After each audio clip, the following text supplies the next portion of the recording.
every great idea has the 4 U's. And I'm going to write this here. U.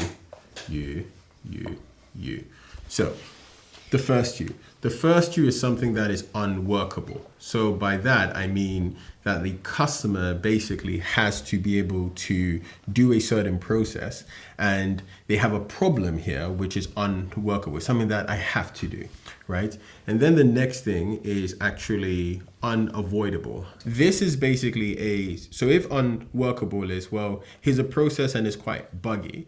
Unavoidable is, this is just a function in the actual job or in the actual company or in life that I just have to do, right? And then the next one is urgent.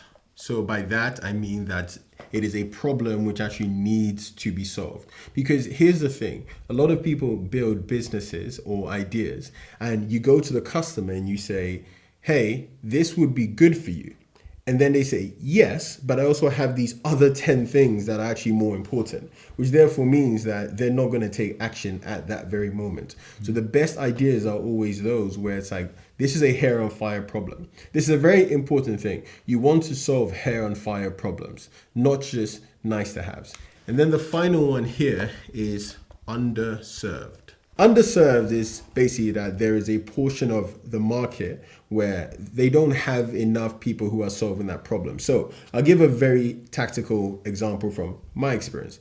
Fanbyte actually fits quite a lot of these because in 2017, a lot of brands needed to tap into that Gen Z audience. And so it's something that they desperately needed to do if they didn't want to get left behind. So it was unavoidable. It also was quite urgent because for a lot of them, they were seeing influencers start to rise, and they thought, if we do not tackle this influencer thing right now, our competitors are going to do that. So then it became urgent.